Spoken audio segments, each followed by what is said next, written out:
Hey, what's going on, everybody? So, I wanted to go over the actual proposition of crafting out your offer, and also there's a lot of different acronyms that go around crafting your offer. A lot of people get confused, and so I wanted to clarify what those acronyms are because there's I already listed them at the top for everybody. But there's NSVP, which is your niche specific value proposition.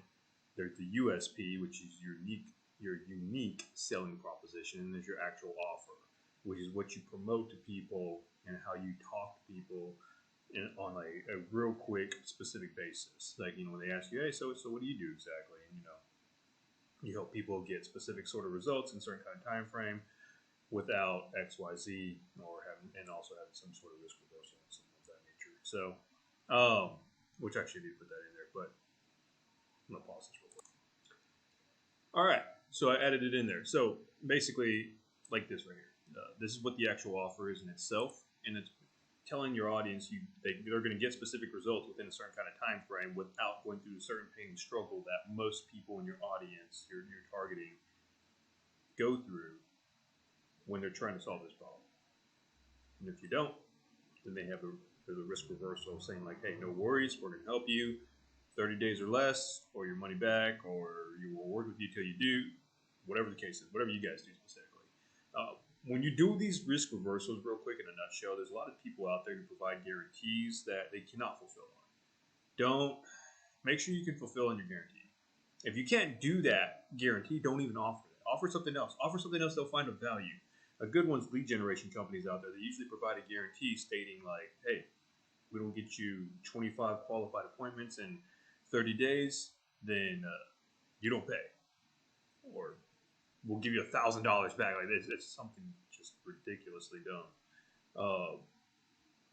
They end up saying like, we'll give you extra money that they typically don't have most of the time. So ends up putting both parties in a bad situation. Now, when you're doing these risk reversals, you don't have to do a guarantee like that. Think about it this way: when a company is working with you, let's say like lead generation again as an example, they're working with you to move forward, to avoid starting back at square one. They just want to get closer towards their goal. They would love to accomplish their goal. And if explained correctly to them, they should understand your solution is not the one true all solution out there that's going to fix everything in the world. It's just not going to happen in regards to that specific problem they're going through. There's really no solution that does that out there. It's a combination of different solutions out there that they go throughout their journey trying to achieve a specific goal. A good example would be, if somebody's trying to become the IFBB Pro bodybuilder as an example. They're not going to just find one coach and get in that process and then all of a sudden become the IFBB Pro. It's not going to happen. And then that last coach that they worked with that got them to that status is not the only coach they needed to get to that status, if that makes sense. Just because that last coach they worked with helped them get to the point they're competing on stage, they win the championship, things like that.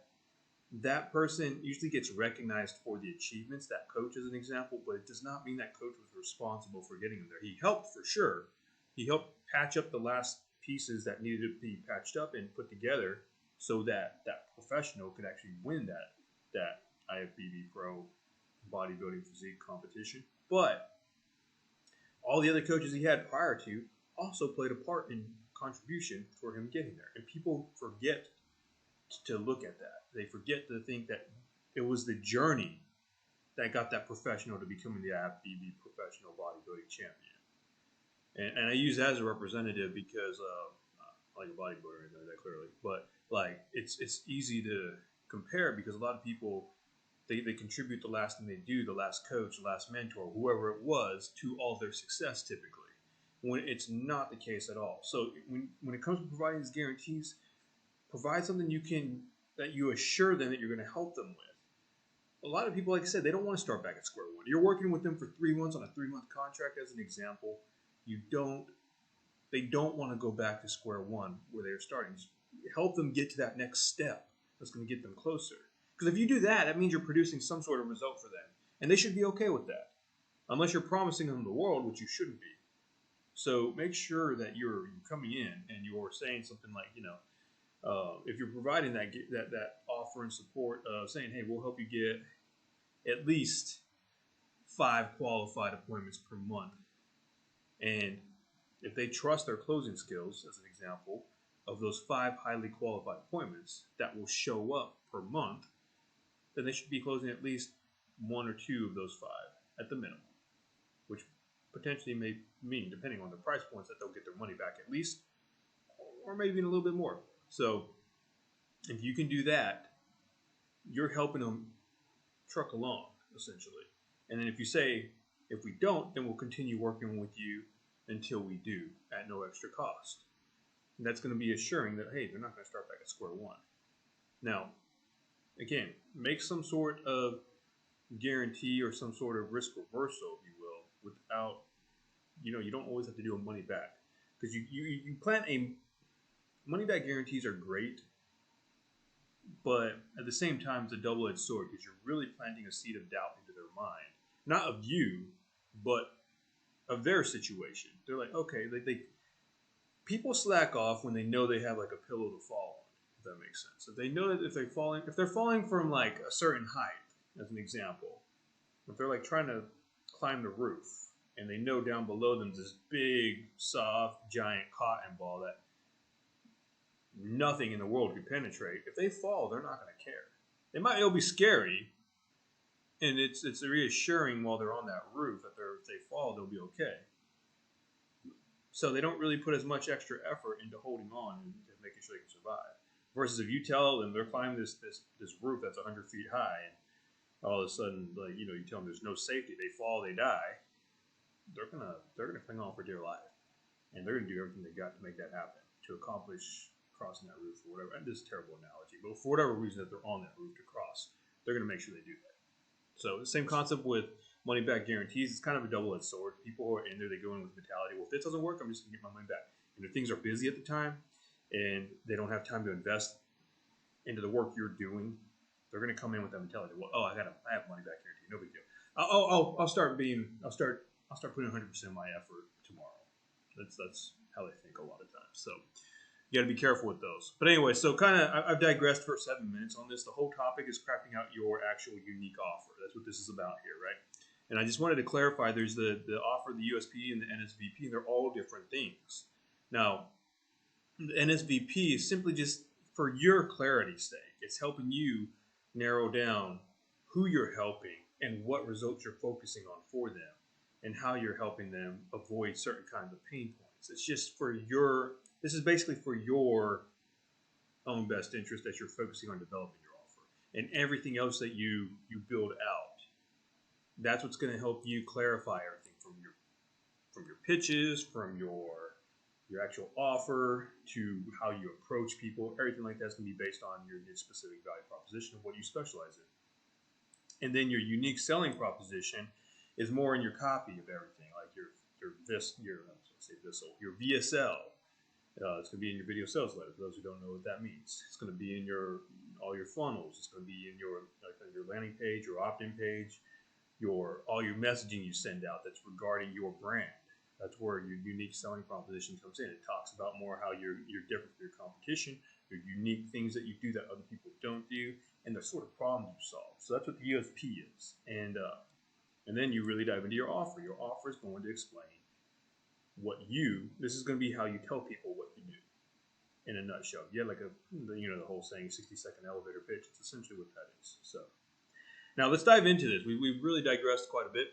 It's a longer video than I planned it to be, but I feel like this is really useful information for you. It's really helped me a lot when it comes to scaling. Like I had back in about, I started when COVID was around, like 2020. That's when I transitioned from firefighting to this.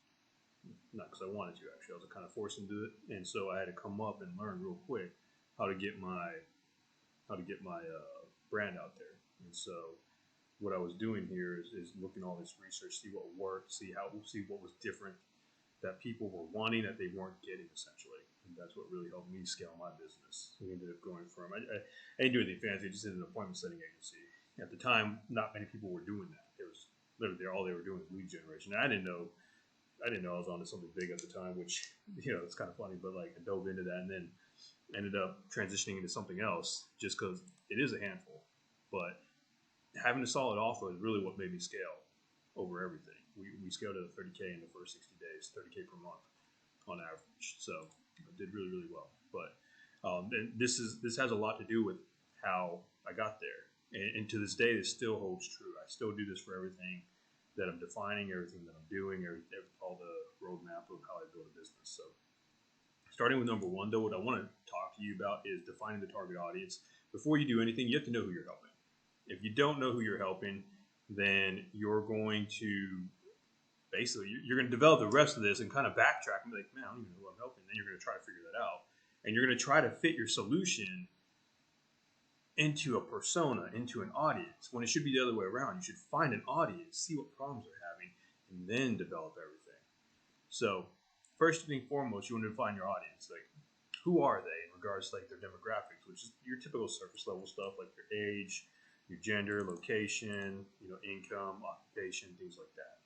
Is it male and female, or is it male or female located in the United States, maybe specifically like in Texas as an example, single family or single mothers that are working a 9 to 5 and trying to make some extra money on the side, as an example. Maybe you offer, and who have some sort of small investments to put aside for their family.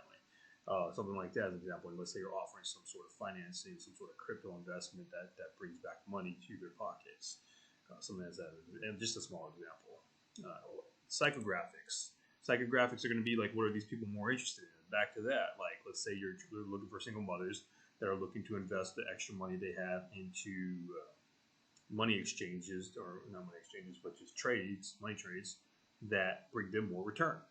So in that case, you see them, they're interested probably in crypto, they're probably interested in stocks, they're interested in investments, trying to figure out how they can multiply their money while they're doing their normal 9 to 5 and working. A good example of that, behaviors, what are they involved with on a daily basis on behaviors, what are their habits, values, how do they believe, lifestyles, what sort of life do they live? Is it somebody who works out all the time? Is it somebody who is going to community clubs, certain kind of events, attending social networking events, things like that? You have to look at all that. That's your psychographics. That's how you define your target audience. And so once you get that defined and you figure out who it is that you're going after, you want to identify the pain points. Going back to single mothers that are trying to invest their money into something that's going to create a return. Let's say, so their pain points are they're working a 9 to 5. They have a little bit extra money here and there. They don't want to start another job. They don't want to start another business. They like their job potentially, and they don't want to leave. They just want a few extra, couple hundred extra bucks a month, whatever, something like that.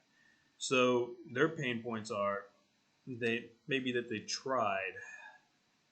They looked at doing insurance, like retirement planning, stocks as an example, and let's say it failed. They lost their money.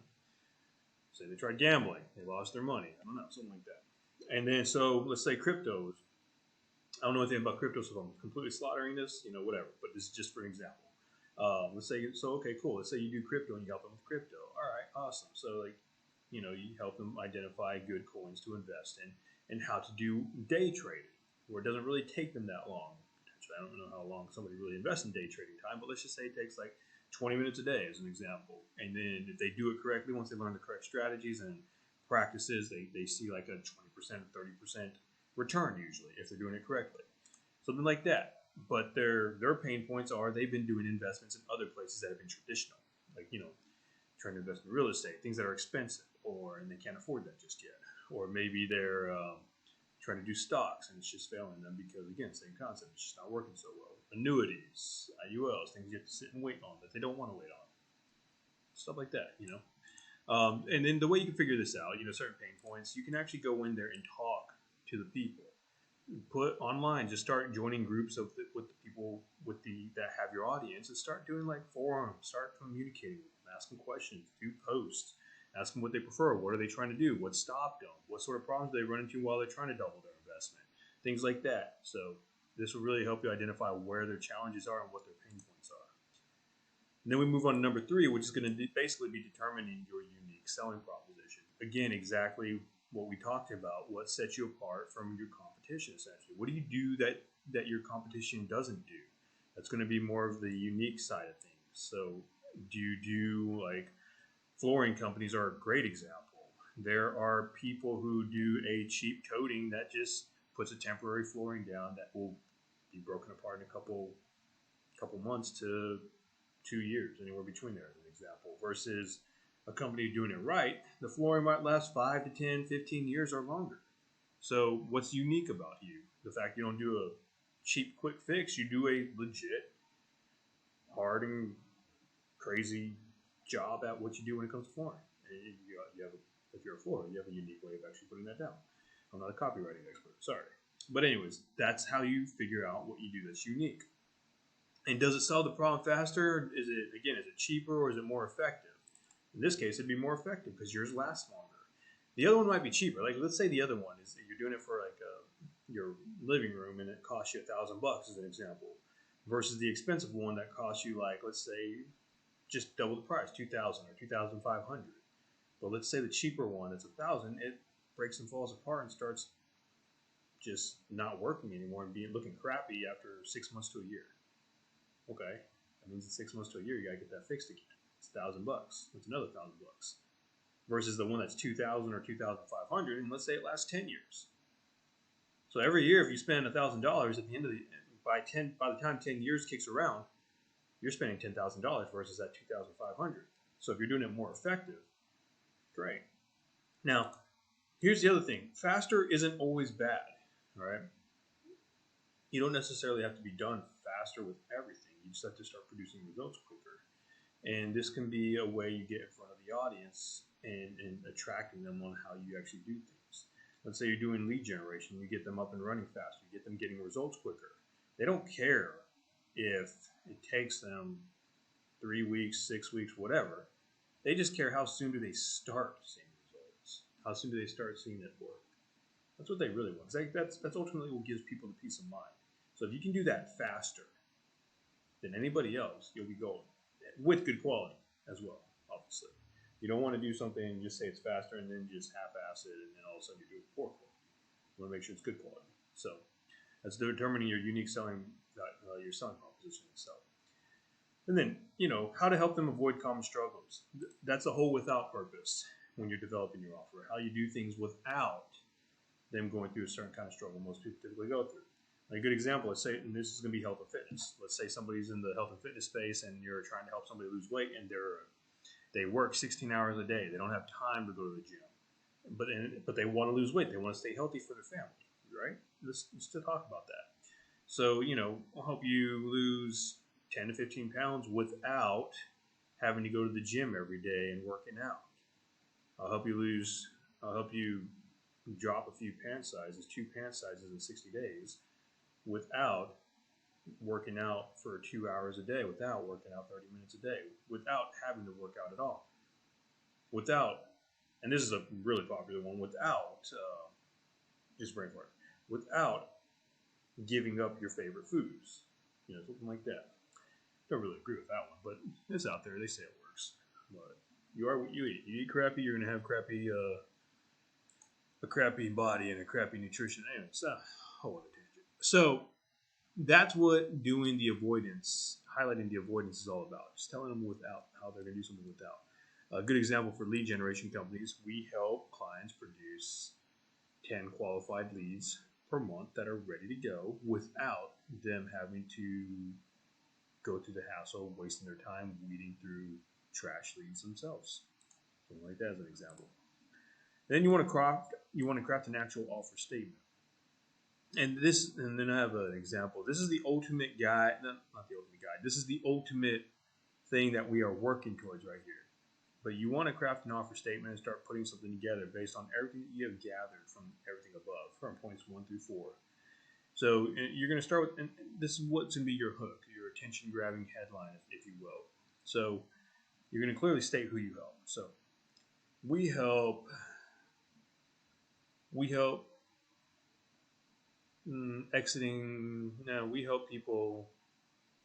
dads that focused on their business and lost their fit bod and went to dad bod, going back to fit bod without having to go to the gym every day and giving up family time and giving up their business.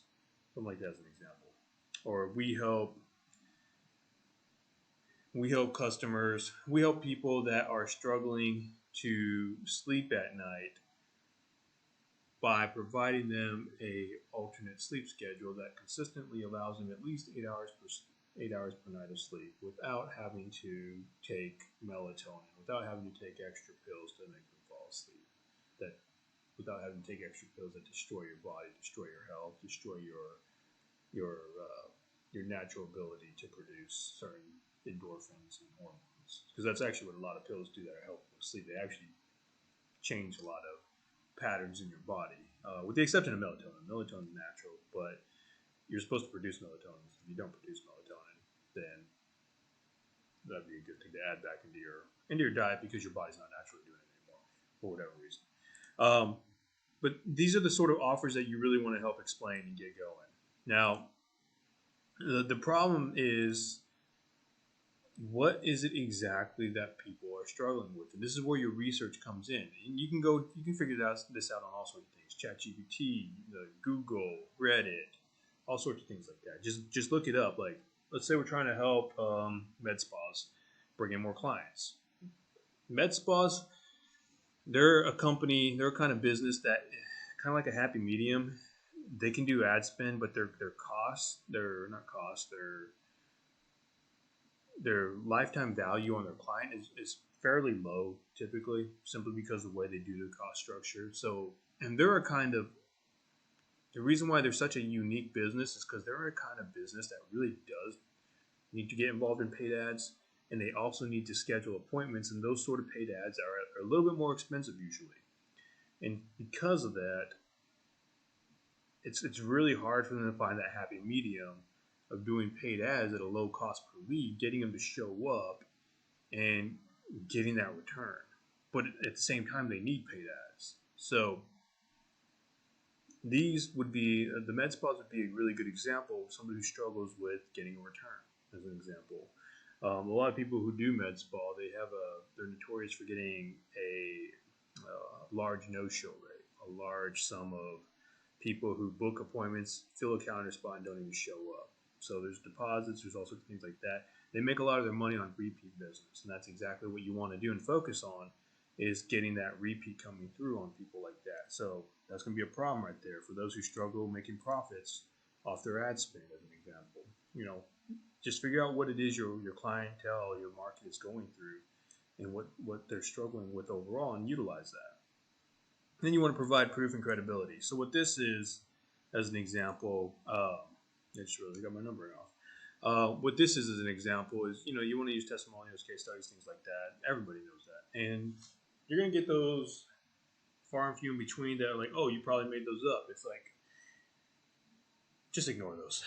You'll get a few of those, ignore those, because you can't help what they think. You can't help their mindset. So don't even try convincing them. Just be like, yeah, bro, if I really had the time to create 60 testimonials and I had nothing better to do with my time and pay these actors to make them, I mean, I got the money from somewhere apparently to do that, but that's silly if I didn't do that anyways. But you can't help people who think like that, so just don't even worry about it. But just put your testimonials, put case studies on, before and after scenarios, showing them the data. One of my biggest pet peeves is when companies claim they do something and they don't have the proof to show it. They say they have testimonials, but they're very vague. They don't show anything, like from the point that the person started with them to the end result they got while they were with them. That's the best way to do testimonials, honestly, because it's showing the journey. Where did they start? Where did they finish? And there's a lot of companies out there who just play those 2-minute testimonials. They're just like, and these aren't bad. It's better than nothing. But the ones that are just like, oh yeah, these guys are great. We had a great time and they helped us. We learned a lot from them. I always recommend these guys. It's like, and then literally that's about it. It's like, okay, it doesn't really tell you much, because most people want to know statistically and based on data what's going to happen. When you see numbers, you really can't argue with numbers. So if you can get that down, this will help you a lot in testimonials. And again, those other ones are okay too. Like, oh yeah, that's awesome. It was solid. It was great group of guys. I recommend them. If you're looking to grow and scale your business, then these guys, hands down, go with them. If you're thinking about anybody else, don't. Something like that's okay. It's not bad. But if you can get the data, get the data. Now, display badges and logos. This is like, I was hesitant to put this on there because I did think about this a little bit, and I even thought about taking it back down and just not saying anything about it. But at the end of the day, psychologically, it does help.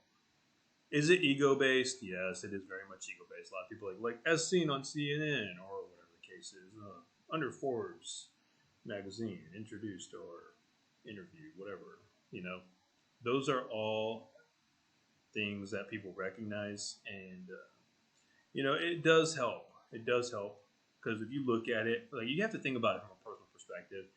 I do two things whenever I see stuff like that. I'm like, you can easily pay for that. Like, it doesn't mean shit. It's true, it doesn't mean shit. But at the same time, to like an onlooker who doesn't know about that stuff, like, oh, cool. So for the ones who do know it doesn't mean shit, okay, cool. They're not going to not do it and do business with you just because it's there. But for the ones who don't know about that strategy or how easy it is to get those logos, it works for them, and that's okay. It doesn't really hurt you. It can only help you. So that's why I put it on there, kept it in there. Otherwise, it's not like a favorite of mine or anything. Offer guarantee. We already talked about this. If you're gonna do a guarantee, make sure you can fulfill on it. That's all I've got to say. And make sure it's going to be something make sure it's going to be putting a benefit towards what they want. The thing is, a lot of people these days, they focus on what they want as a business rather than focusing on the audience. The audience, again, like I mentioned earlier, if they're doing something like a lead gen company, business development, whatever it is, they just don't want to go back to square one. So figure out how you can find a happy medium if you don't want to give their money back, or if you don't want to guarantee a certain result that's going to be detrimental to your business, then find a happy medium that's going to keep them from going back to square one. Something like that. Create a sense of urgency and scarcity. This is also a double-edged sword. This works really well on warm leads, all right? And that's the one thing. Like, I actually had somebody pitch me today on the DM, and they tried using the scarcity technique. And I didn't get mad at them. I was like, I appreciate people that do cold outreach because I know the struggle behind it. Since I did that myself a while ago, and I still practice it to this day some days. And so it's something that I have respect for. Now, when you do it incorrectly, it's like, okay, they obviously did not do their homework. And I let this person know because like the first thing they did, they messaged me on the very first message. They were pitching. They didn't even ask me what I needed or what I was involved in. No questions. That's usually how a DM should start. You should get to know the person first. Like, what is it they need? What are they going through? What do they do? And just figure out how you can help them essentially and offer some help first before you even pitch them. So anyways, they went directly into a pitch, and then they tried the scarcity and urgency. Like, hey, we only select a few clients to bring on board with us. And I'm like, bro, you approached me. I didn't say I needed your help. And you're going to try to give me the scarcity technique to get me to move quicker. I was like, that's not going to work. I don't even know you. And I don't care if you're like the most popular dude in the world, most well-known agency in the world. You don't know me. I might not need you at all. And I told them all this, and I kind of coached them through the process. Like, hey, so make sure when you're doing this, it's with warm audiences because that's going to work a lot better with warm audiences. The reason being is because they know you, they trust you already, they want to work with you typically. They've been absorbing your content. And if you tell them like, hey, by the way, like we're only taking 10 more this month, they're going to be like, oh, I already know you. I really want to work with you. I put my money aside. I've been planning this for months now. I wanted to move forward this month. They're going to contact you and they're going to be like, I'm ready to go. Let's go right now. So as long as you're not doing that, like overdoing the scarcity technique, then they're going to actually believe and fall for it. Unless it's actually true too as well, and that's cool too. But if you're just using it as a strategy, then I recommend it for the warm audience. The cold audience, a lot of them are going to react the same way I did. Where I was like, I don't even know you, dude, and you don't even know me. Like, it's not going to work for me. Like, no.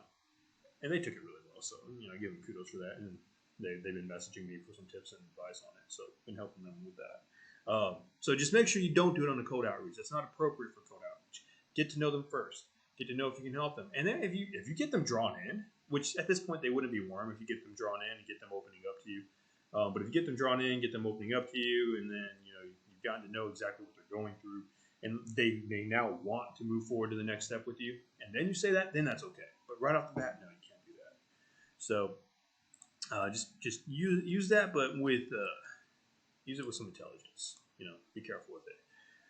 Test and optimize. That's pretty much self-explanatory. You want to optimize everything. Test always as much as you can. Gather data. Compare and contrast. That's the only way you're going to grow. If you're just shooting blindly, you're not going to know what's going on. Back to like health and fitness. I like to keep healthy and stuff like that. And so there's two scenarios I went through where I was losing weight on purpose to get ready. I used to do a lot of boxing and a lot of Muay Thai stuff, and so I was trying to drop weight. I was calculating everything. I was weighing everything. I was measuring everything, seeing what I was eating for the day. I had certain calories I was trying to stay at. I never went above. And during this process, I dropped weight like that. Like it took me, I don't know, I went from like 190 to like 170. I think it was like 173 in a matter of 30 days. Well, and it wasn't hard because I was doing things like I was measuring and able to obtain it fairly easily because of that. And then like I got injured. This is when I got injured from firefighting, and then I gained all this weight. I went up to like 230, and so I was trying to lose all this weight. And I was just doing it by spot checking, and I went like 2 or 3 years trying to lose this weight, staying around 215 to 220 the entire time. I just couldn't lose the weight for the life of me. But it's because I wasn't measuring anything anymore. I wasn't measuring. I wasn't collecting data. I wasn't seeing what was working and what wasn't working. I wasn't keeping myself under certain calories that I knew of because I was just spot checking. Like, oh, this looks like it's like 8 ounces. We'll use that. Oh, it doesn't look like that much cheese. Like I wasn't doing any of that. When initially I was like measuring like just super scientifically dialed in. Like get this little crack measuring thing and just measure how much salt I'm putting on it. It was insane. So make sure you're testing and you're optimizing. Look at the results, get based on your feedback, do what you need to do with that. So the second to last thing you want to do is promoting your offer, obviously. Find the channels you want to promote everything on. If you can afford, like honestly, if you can afford email, which is not that expensive, it's a little more expensive now because Google, they're pretty much, they've kind of gone up in the way you have to do stuff with Google Workspace. So it's gotten a little bit more expensive, not much, but still profitable. You can do it through email marketing if you're doing B2B and reaching out to people, or if you're collecting a list online from B2C clients or potential B2C clients through, opt-ins of some sort through organic or paid ads or whatever it is, then you can promote yourself that way. Social media is very easy to do for free. Go find groups, join those groups, promote yourself, but do it in a way that's professional. Provide help, provide value. That's how you promote yourself. You can do it through PPC advertisements like that there. You can do it through other paid advertisements. You can, all sorts of different ways you can do this. So, and basically just make sure what you're saying is consistent. You want to have the continuity and the consistency and have all your messages across the board synchronized. If you're not synchronized, it's going to create confusion. And I'm sure you've heard it, confused buyers never buy. And it's very true. I've been in a lot of scenarios when I was closing for multi-8-figure companies, multi-9-figure companies, and we would have really great and fantastic marketing in place, and people would be coming in like hotcakes. And these people were familiar with the company I was with, but when they came in, if something just was off, because like a marketing message said this, but we're saying something else as a sales rep, but we're doing what we're told in regards to what we do, then that inconsistency, even if what we say is true, in the back of their mind, they're confused still. And they're just like, okay, well, I just remember seeing this, so I thought it was a little bit more of something else. I like what you have, I just wasn't ready for that just yet. I was more ready for this. And so that's when you get like, they have to start thinking about it, and then you have to objection handle and go around that because they were expecting something completely different from that exact company. Now, if they're expecting something different compared to other companies, that's different because you can't help what they think about other companies versus your company. But specifically with your company, if they're getting confused, then that's when you really have to go and analyze what's going on and make sure that they are not confused overall, that it's consistent and clear. So make sure everything across all the platforms are consistent. Then you want to provide an easy way for them to actually act on the offer. And this is important because I don't know how many times I go and I look inside a social media platform and people are like, hey, I don't see your link, or where do I find out more? Or where do I do, where do I click to get more information about what it is you're doing? And there are times where the call to action is not very clear. It's like, hey, just let me know. And it's just like, okay, well, how do I let you know? And you'll see that. So be clear. And then just like, hey, the link's in the bio. Make sure you click on that and mention that multiple times because people are going to miss it if you just mention it once. You have to mention it once in the beginning, typically somewhere in the middle, and then towards the end, letting them know, hey, by the way, in case you forgot or you missed it, if you want more of this information in specific details or what we're going through right now, again, the link's in the bio. Check it out. It'll give you all this for free. And then say the same exact thing at the end. And then basically from there, keeping it straightforward like that. Don't make it hoops and hurdles. Make it simple and tell them literally what you want them to do. Like a lot of times, like when I first started learning about marketing, a lot of the times they would tell you in the video, or the video is about to play, it would literally they would tell you to write something above the video and say, hey, watch the video below right now. It will explain exactly about ABC. And you had to explain it out because they're just skimming over on purpose because they don't even though they clicked on the opt-in thing, they don't know that the video is going to explain that, even though you would think it's common sense. And then even telling them things like make sure you turn on the volume and make sure you click the volume button because most videos have to start on auto mute now. So, and it was very real. You have to tell them that because then they're gonna be like, oh, the sound doesn't work. We have this little Zoom thing going on where while people are in the waiting room, a little Zoom video plays of our testimonials and things like that. In the bottom right hand corner, you have to click like the unmute button. And I don't know how many people come in and say like, hey, like I couldn't hear the video. And it's like, well, yeah, you have to unmute it. It's a pretty decent sized icon that's like with the X going through the speaker. And so we had to put on there, make sure you unmute the video. So it's like, yeah. So you have to explain to people what to do. You really have to hold their hand when they do stuff like that. So here's an example of an overall copy in itself. And it's basically like, hey, attention busy parents, and just be a little bit more.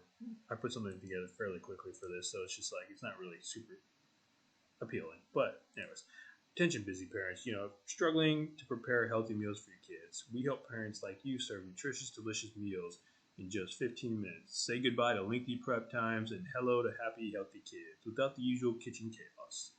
See what hundreds of satisfied parents are raving about. Limited kids available. Grab yours now. I said limited kids. My bad. Limited kits. Limited kids. I was like limited kids. But anyway, so something like that. You can see the structure of it. It's saying, hey, here's what you can do. Like, are you struggling with this? This is actually really good right there where you're asking, hey, are you struggling preparing healthy meals for your kids? For those who are health conscious about what their kids eat. And from there, and busy parents are somebody who really would actually be able to resonate with this. So, especially single moms. Single moms really care about the health of their kids. And also, especially, they're typically very, very busy single moms. Whatever you want to do from there. We help parents like yourself serve nutritious, delicious food meals in 15 minutes. Say goodbye to lengthy prep times. Hello to happy, healthy kids. And you can emphasize even more on here because there's a lot of times I've met parents whose kids are always getting sick, and it's because they're doing those instant cooking meals. Those instant cooking meals are terrible for you. They're bad for your health. They cause a lot of brain fog, all sorts of things. There's been proven scientific evidence in there and all that. And you can even put like, hey, so struggling to prepare healthy meals for your kids? Another question. Are your kids always getting sick? Yeah, we can help you with that. We help parents just like you serve nutritious, delicious meals in just under 15 minutes that are actually healthy for your kids. That your kids will no longer get sick anymore. Say goodbye to them getting sick all the time. Say goodbye to lengthy prep times. And hello to happy, healthy kids. And then basically, go from there. So something like that would work out really, really well. Now, there's a little template here of what to follow in regards to, because they pretty much, when we're writing this out, we help blank audience who struggle with certain pain points by providing blank solution without common struggles. That is exactly what's in here. So you're saying the people you help, your target audience, you're already addressing that right here without saying, hey, we help busy parents. But then because you're calling them out because you want to attract their attention first. Because the people who are busy are actually going to get attracted to that. And then you really break down into who we help. We help parents like you. And then what do you help parents like you? The ones that are struggling, what are they struggling with? the ones that struggle with preparing healthy meals. And then what do you do? Like, what's the solution you provide? We help them by helping you serve nutritious, delicious meals in under 15 minutes. Say goodbye. That's going to be the without part. Say goodbye with lengthy prep times to say hello to happy, healthy, nutritious kids. I can't talk. Happy, healthy kids. Whatever. And then again, another without. There's two withouts in here technically. Say goodbye to lengthy prep times, and then without the usual kitchen chaos. And then from there, this is almost like a testimonial without it being a testimonial. Just what your results are that you typically see with your clients. See what hundreds of satisfied parents are raving about. And then from there, you can have like some testimonials below and whatnot. This would be what a great offer is going to be inside a message. So this could even be falling under how you develop a unique selling proposition under like a body of a paragraph in your advertisement. Your offers in here, your unique selling propositions in here as well, and then again your niche specific value proposition, your NSVP. That's not something you really put in to things like this. It's just to guide you and help you remember who you're serving, who you're helping. But the USP, the unique selling proposition, this is a perfect example of that goes in there. And so it's going to be with your offer incorporated with your unique selling proposition. It's usually in the body of your copywriting, your funnels, things like that. And then the actual offer itself is what is going to be the core thing that you state to people, which is located in here. So, but hopefully that helps. Good little video going over everything in regards to developing and crafting your offer. If you want a copy of this document, let me know. It's always available. If you see this on YouTube, comment below. If you're seeing this on Facebook, comment below. Like it too as well, and share it to somebody who you feel like it's going to be that would find it useful. And then, other than that, we'll talk soon.